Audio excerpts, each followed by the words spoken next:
I'm thrilled to be here and to have a chance to talk to you about what was actually a very interesting title for me to put together. And one thing that I'll ask as we dig in is, can we, for the next, I actually think through Kelly's presentation, this is also probably true, but I will let her negate this if it's not. Let's step back from conversations about badges. Let's step back from conversations about credentials. Let's think about what we're actually doing this for. If we're thinking about these as tools, if we're thinking about these as mechanisms, as bridges, that's not the thing. That's a way to get to a thing. It's not even a tool, but it's almost something you build with a tool. And so for the next, I don't know, whatever, 20, 25 minutes that I've got here, let's kind of park that at the door and let's focus a lot more on who we're doing this for and why we're doing it. And with that in mind, think about this idea of, are we really coming at this from a place of empowerment, or are we coming at it from a place of benevolence because of our position, where we sit, and how we work? And so with that said, to give you a little bit about me and where I'm coming at this from, because it is important to think about the power and privilege that I hold in the space that I take up, I put together random things, including me sticking my head out of a moving car in the snow in Lake Tahoe. So I do come from the States. I was born in California. I have had immense privilege in my life to have education centered for me, to be told over and over again that there's the part of it, there's a little bit of a double-edged sword here of like, you must go to college, right? There's a pipeline that I go through. I was supposed to be a doctor, a medical doctor. I have heavily disappointed my family by not doing that. Very heavily disappointed my family, to the point where I am pursuing, and I am an all but dissertation ABD for people who know it, in a doctorate program for educational psychology, and I'm repeatedly told, in love and in jest, but also in seriousness, that's the wrong kind of doctor. But I bring all this up to say, like, these were opportunities that were afforded to me. I was told that my main goal was education, school, to be able to do what I cared about. And now I'm often told, why do you do this? Why do you pursue the things you care about? And it's sort of a, well, you might have raised me this way. I'm in a job now as the director of Skills First Design that didn't actually exist until I actually created it. And when I say that, I've been now in this job since March of this year. And so when we think about something like that, and that is a fallout, now obviously this is a white-collar job, it is up at the top level echelon of what's available to me. I have networks, I have social capital, I have knowledge capital, it's there. But it didn't exist. There was no education pathway that would have gotten me here. And that is something that, as we're talking about building these pathways and helping people get jobs and doing all of these things, are we saying it from a place of benevolence, suggesting that we know where they're going to end up and what will help them get there? Or are we doing it from a source of empowerment, recognizing that they have to construct their journey because we don't yet know what will exist tomorrow? And if we're doing the latter, what we're talking about here and the opportunity we get at ePIC and with recognition in these models is a way to enable that. It's not to solve it. It's a way to create the tools and the opportunities to get us there. One of the things I'll talk a little bit more about is this context of earned experience. How are we recognizing, I've heard a few times today, how do we recognize what was already done? How do we recognize what I already know? Let's change the terminology. It's not what I already know, it's what I have earned. It's the experience and things that I have earned, the tools I have gained, and how do we recognize that? And if we can recognize that in some form, perhaps through a badge, perhaps through a credential, perhaps through some sort of endorsement, whatever the appropriate fill-in-the-blank Mad Libs game we want to play, how does that actually jump us ahead? I was told now 4 jobs ago, but 2 managers ago, because I've had some weird journeys in the last couple of years. My old boss, he actually told me that when I interviewed, the reason he thought to talk to me and the reason he ended up hiring me was not because of my professional journey. So I was in higher ed, I had been in academia, I started out in student affairs. Anyone else, RA, orientation leader, I learned the very important skill of walking backwards without tripping and being able to talk, because that is what you learn when you are an orientation leader at a college campus, and when you are a tour guide on a college campus. But what he said to me is like, none of that mattered. I didn't care that you came through higher education. I didn't care that you had your master's in higher education. It was cool. It's not what I cared about. What I thought was you had all of this volunteer work on your resume about how you work in your community, how you're thinking about community organizing, how you're thinking about bringing individuals in your faith-based community forward in a way that they can recognize what they have to offer to each other, how they can contribute in this collectivist environment, and helping them find their confidence in that. I thought, if you did that in your free time, what would you do if I paid you? That's what got me my job. Right? It was, if you are this curious and this motivated in your downtime, instead of watching TV or going out with friends, what would happen if you actually had your livelihood tied to that? That's why I hired you. And what that made me realize in that moment is I had earned a job that I had the opportunity to work in for a couple of years that I probably wouldn't have earned for another decade had it not been for this informal, community-based, constructed knowledge opportunity that no system that we have formally actually recognizes.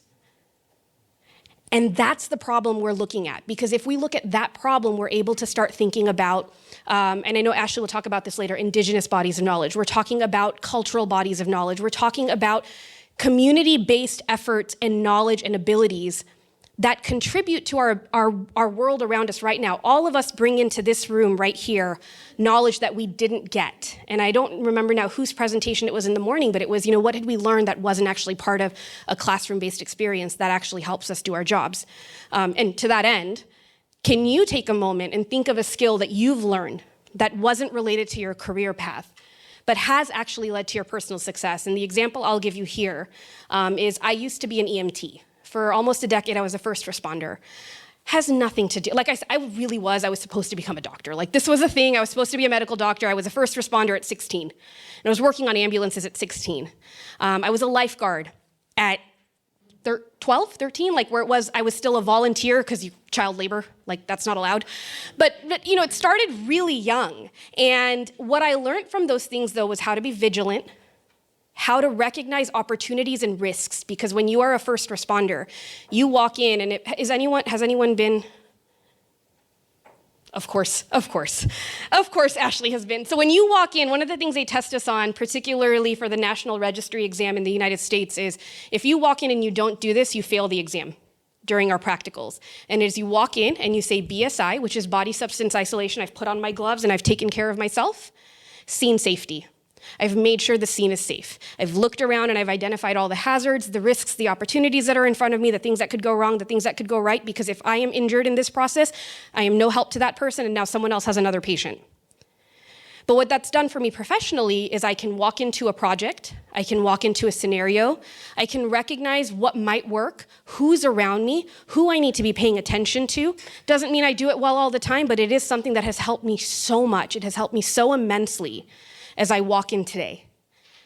These are the types of skills that had nothing to do with my career path. It would have only mattered if I did, in fact, become a medical doctor.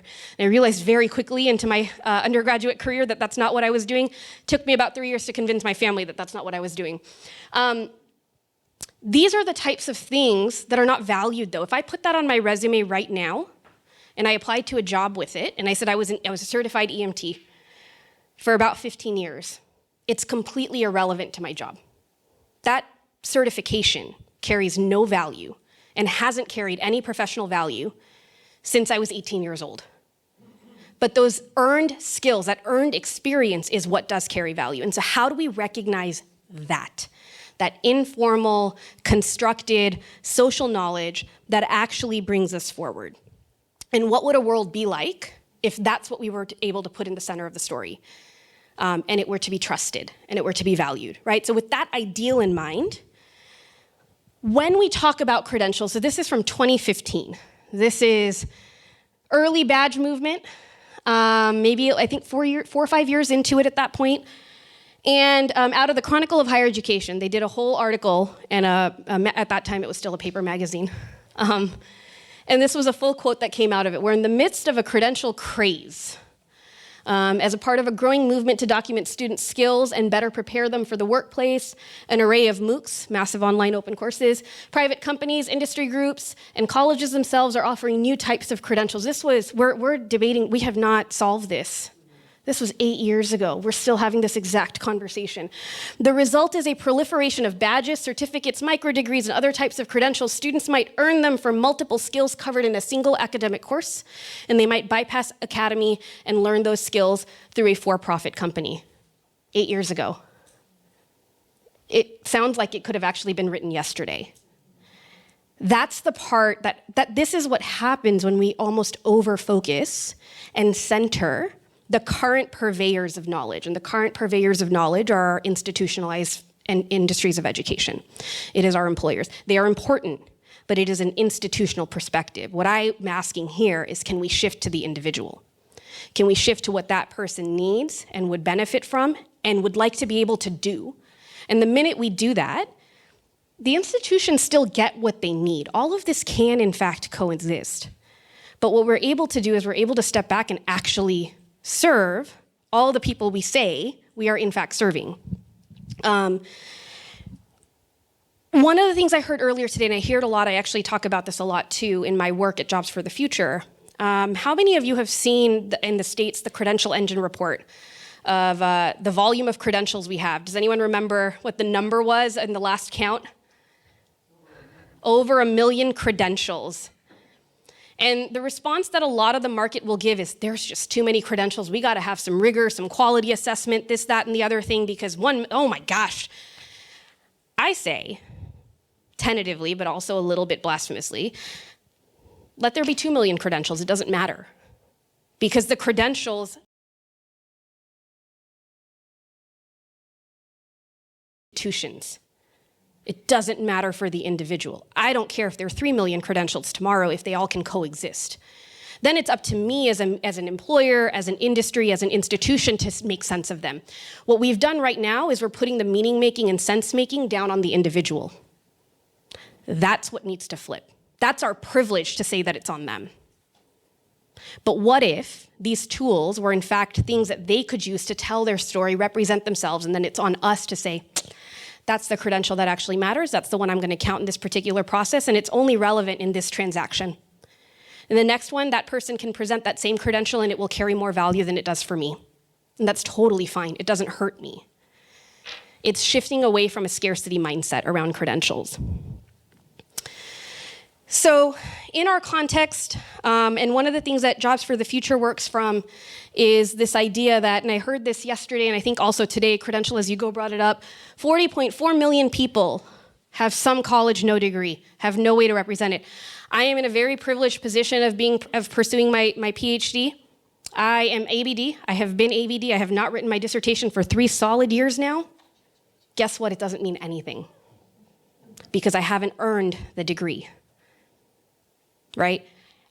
I'm in a position of privilege and power, and I can explain that. What happens to the individual who has pursued technical education, had to stop out for whatever reason, and that needs to continue? 40.4 million people.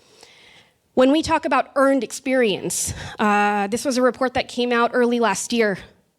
A stay-at-home parent, if you converted that to a salary based on the skills that they exhibit every day in taking care of their children, project management, conflict mediation, time management, probably a little bit of event planning, all the things that go into it, $184,000 is what their salary would be. But if you put that in front of an employer, what's the question they're going to ask when they review your resume? What'd you do for the last year? And 70%, and I think, Don, you were talking about the 70-20-10, 70% is what the US Department of Labor, so this is institutionally government recognized, they understand that 70% of our learning occurs formally. And if we think about the 20% that informally, the 20% that does occur formally is all we're credentialing. And somehow it takes up the entire space in the conversation. That's what we're trying to shift away from, because if we continue to do that, then guess what? We are benevolent powers. We are not empowering anyone. We're only taking care of ourselves. So one of the things that I look at a lot, and I was so glad, Julie, to see this in your presentation too, some of my research, if I ever do it, I don't know if I will, if I ever do it, is around epistemologies. It's around ways of knowing. And it's around ways of knowing for marginalized communities that are intra-group. So a marginalized community within another marginalized community, and what that intra-group violence is, what they do to one another, and how that affects them. And so in Pedagogy of the Oppressed, the more recent edition, the republished one, there was a foreword. And what came out of that, and what Richard Shaw put in, was our advanced technological society is rapidly making objects of most of us, right? Why is there a gap in your resume? We are an object, we are not a person, our experiences are not valued. And subtly programming us into conformity to the logic of its system. Post-secondary education systems, institutions control the narrative. To the degree that this happens, we are also becoming submerged in a new culture of silence. All of this erased knowledge, everything that is not able to be codified is suddenly not a real thing. That's what we're starting to see, and we're perpetuating it. We're perpetrators of it, and we're perpetuators of it. As we continue to have conversation after conversation around how do we know what learning counts and how does this move forward, Noah brought up some of the assumptions earlier. We're perpetuating this, and guess what? That marginalized of the marginalized group, they continue to be erased from the entire narrative. And they're only brought in when they're seen as talent, as someone who can fill a job, as someone who can contribute to society. And when they can't, they're seen as a threat. They are seen as someone who is taking from the economy, who is taking from society, and who doesn't deserve it. And because we are commodifying human beings, we continue this cycle. If we flip it, and one of the things that I value deeply and greatly, and I think we have a real opportunity to support, is the growth of communal knowledge, is the valuing of communal knowledge. And the thing with communal knowledge and community-based knowledge is it doesn't erase, nor does it threaten the existing knowledge that our institutions provide. It works side by side. I think Julie and I were talking at lunch. All of this can coexist. But for it to coexist, there comes out a little bit more of a need to justify what everything is. And because and this is me coming out of a background in higher education as someone who is very much bought into the concept of the ivory tower, like my master's is in fact in higher education, okay? I am in it, I am there. We do tend to see ourselves as the center of a person's journey, but for a person at this point in time, we shouldn't be able to control this much of the narrative. But we do, and that's part of what has to shift and change. And so at JFF, one of the things we often say is this concept of what are we here to do, what's our mission, what's our goal, and I'll get to that in a little bit, is this idea of us building a future that works for everyone. And what does that mean when we say everyone? What does it mean when we say for all? And in this context, me personally, when I read that and I think about why I show up to work at JFF every day, it is how do we actually promote self-authorship and agency of every individual on this planet, right? It's a lofty goal. I'm not even going to pretend that it's not. But working from that idealized vision, suddenly all our questions change. The things that we're debating about changes. When we talk about things like using the verifiable credential standard and learning and employment records versus digital badges versus micro degrees, suddenly those are all just pieces that should contribute to this ability to self-author my life, my contributions, and what I bring. And at the end of the day, as humans, we are not just social creatures, but we want to be generative and contributing individuals in society. But that gets lost because of that over-commodification. And so what does that now actually translate to, right? This is a ton of pontification. What does this actually mean? What we're talking about shifting from is this institutionalized expectation. That's that top arrow up here. That's this idea that there is a straight path. It is a one-to-one match to a job. It'll get you outside, and you're supposed to follow what one of my other colleagues at a different organization, she calls the escalator. She's like, you can take an elevator into your career, very set path. You go from K-12 to college, you get a job. You can take an escalator, you go through K-12, you then maybe jump out, do some work on the side, you go back for another degree, you get a job. You can start to actually weave through your journey. We can recognize that by the age 35, most people have changed careers at least 5 times. Probably more now. This was an estimate from like a decade ago.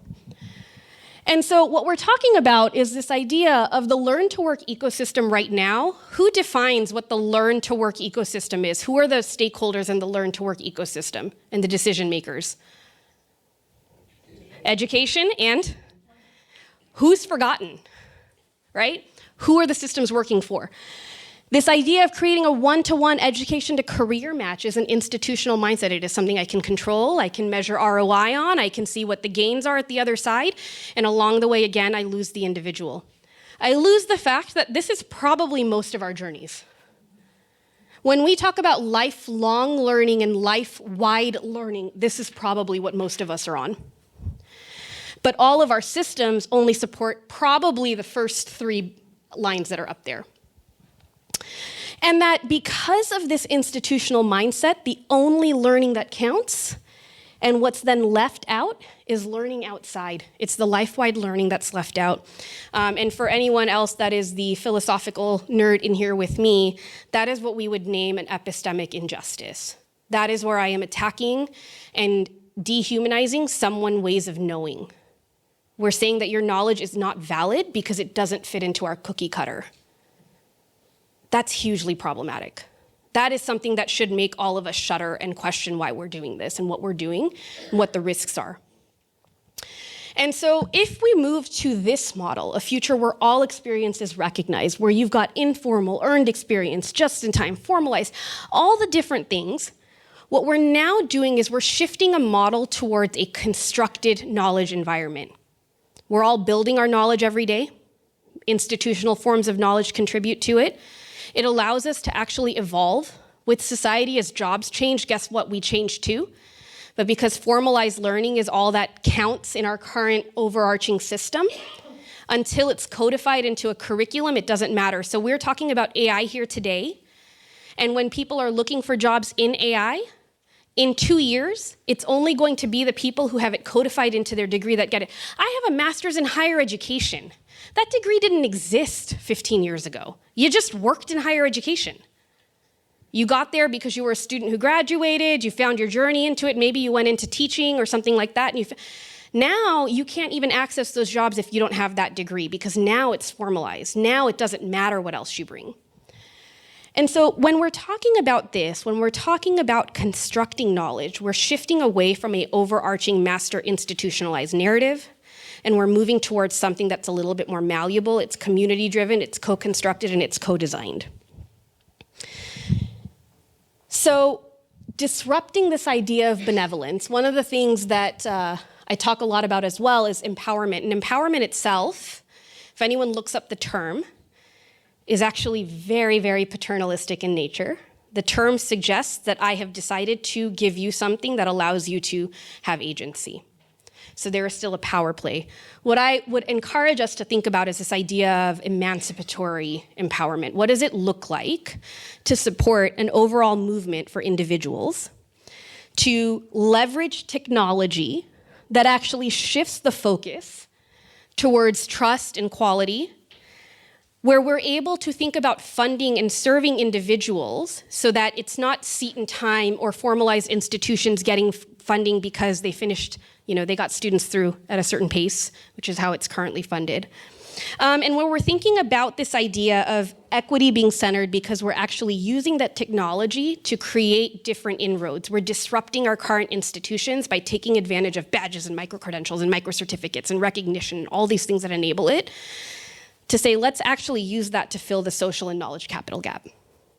Let's not make it worse for you. And again, this is the idea of actually creating a context with social epistemology, where we are encouraging the construction of human knowledge as a collective achievement instead of knowledge as an individual pathway into a career. JFF's mission, basically we're here to try to get 75 million people in the United States facing systemic barriers into quality jobs. And one of the ways we do that, and this is an article that we put out, so I've said this idea of all credentials should coexist. All of these recognition models should coexist. We're very clear on what post-secondary education is. What we're now talking about, and I know that this came up, Nan, for you yesterday too with Credential As You Go, let's stop calling them non-credit. Let's stop calling them non-degree. They're not defined by what they are not. They exist in their own right. And so this is an article that we put out earlier this year And it lays out a few things. I'm not going to talk too much into them because I want to make sure Kelly has time to come up here. But essentially what we're saying is that for that next level, let's start working from our mental models that we understand. We understand institutionalized education models. Let's extend that into these workforce credentials, which is what we're now calling them because they are in fact set up to get you into work. Next to that in the future could exist a whole bunch of other recognition models, and they should exist, and they already do. They just need to be named and put in. And the reason it's important to name it, because I know this came up yesterday, is that if we are not explicitly inclusive, we are allowing things to be implicitly excluded. And that is what happens when we don't name all of the different types of learning and knowledge that we actually think matter. If you have questions, we don't have time to get to them, this will take you to my contact information. Thank you all so much for the time. Keep it. No questions? No questions? Maybe we do them together? Maybe take one question while we get something set up. Okay. I guess we have time for one question while we transition.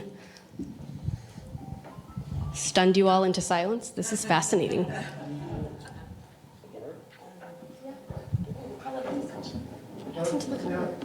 Yes. Vibrant. You don't mention identity. We lost some color. I don't, because identity is something that institutions care about. The construction of one's own We identity. lost color. Identity is something that we have defined as necessity to determine whether or not something can be trusted, because we are purveyors of it. If I get to collect all of my achievements and self-author my story, my identity is inherent and implicit. It's a fair question. I think I'm going to switch to Kelly. Kelly's awesome. I'm excited.